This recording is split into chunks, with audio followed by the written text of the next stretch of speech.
yung RD ninyo, sinungaling.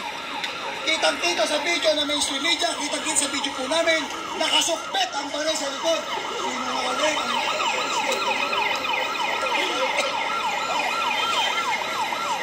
Okay, ayaw pa rin nilang lumaya sa QGC kahit may court order na. Wala tayong video.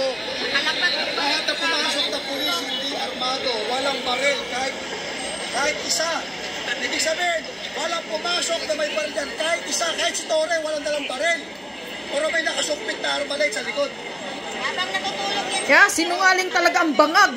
Ang drug addict. Sabi pa ni Tony Glinchong, drug addict ang tawag niya kay Bongbong Marcos. Pelikula yung pinapapatong-patong pa yung mga baril.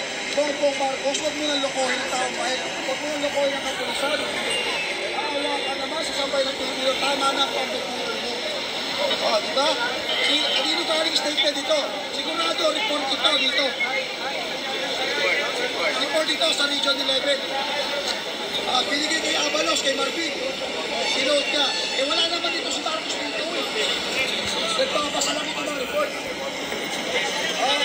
Hindi armado, walang baril kahit isa. Hindi kami gumamit ng tear gas. Gumamit po ba ng tear gas o hindi? Yeah, walang tear gas daw, sabi ni Bangag. Ni drug addict Marcos. Wala kami. Ba't hindi niya sinabi rito? Hindi niyo ba ginamit yung elrat ninyo? Sinabi ba yung elrat? Ang mga tanga ng mga pulis, sunod-sunuran. Maraming tanga. Masarap po ang magkatrabaho. Masarap po na ang pinagtrabahuhan mo galing po sa pinagpaguran mo.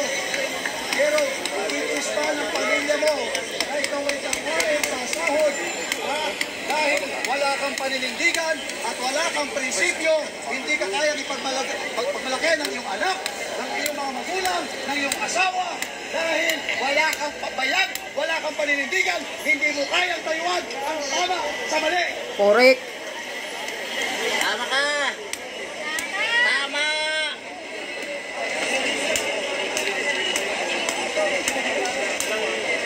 Mga tanga nga, mga uto-uto ang mga pulis, sunod-sunuran kahit alam nilang mali. Kawawa lang kayo, ginagamit kayo ni Tory. May mga kaso kayo. Lahat kayo may kaso. Alam mo, sabi ni Torre, huwag niyo pakinggan ng mga POGs niya. Kasi alam niyo bakit kayo yun? Kayo, binutong kayo, binuyat kayo. Konting kantikan sa inyo, may ikita ka. Tama ka rin. Tama. Kainan. Nakatayo na rin kami. Kahit walang kain. Walang ligo, walang ayos. Mga walang ligo. Pero nakauwi na yung mga walang ligo. Iba na naman ito. Inondisyon kayo sa ganyan. Kaya nakita nyo, may naglilitalin sa loob, may nag-i-spray, may naninipa ng pulis. Bakit? Buong ganitory yan. Tama! Inondisyon ho kayo, mind conditioning yan sa katawan ho ninyo. Ibukan ninyo. May video ho, may video. Maraming video. Sana ho, sana po, pagkatapos po nito, pag-uwi po ninyo sa bahay po ninyo, ma-realize po ninyo, tama ba to o mali ito Maraming pinaglalaban? kayo. May kapatawaran pa kayo. Alam po namin, Kayo. gusto nyo pang madagdagan ng mga buhit Pinakahamak ninyo. ang mga pamilya nyo. Mag-lateral pa kayo, malay nyo, makita ko iba dito. May mga tingin sila, may kapitan na.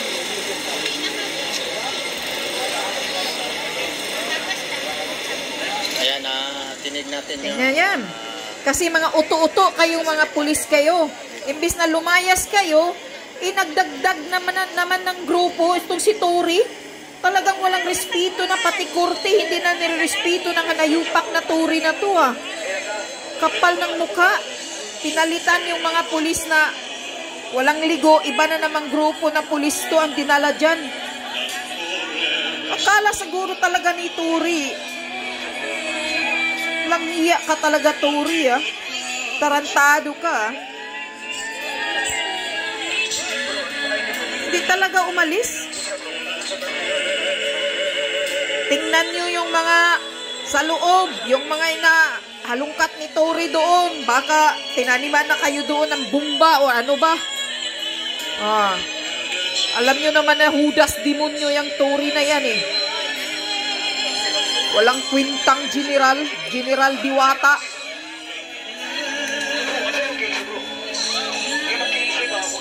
Bis kayo nagdiwang na ngayon ng victory, sana ang mga taga QOGC dahil may court order na palayasin na ang mga pulis, sa halip nagbitbit ng ibang trupa na naman si Tory ng mga pulis.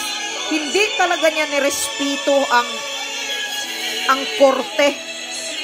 Walang iya talaga itong tarantadong gago na to ah.